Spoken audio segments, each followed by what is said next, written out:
Mana boleh macam ni pakcik? Pakcik mana boleh letak batu macam ni kat kereta saya? Tak ada, masalah sekarang kau blocking orang. Kereta aku tak boleh nak keluar. Jadi aku terpaksa lah buat macam ni. Aku nak pergi kerja. Takkan aku dah berapa kali horn kau. Tapi kau...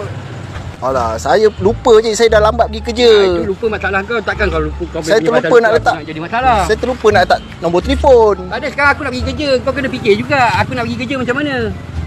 Takkan aku nak tunggu kau sampai sekarang pun baru kau tak keluarkan kereta kau. Macam mana ni? Siapa nak ganti saya ni, cik? Aduh, cik.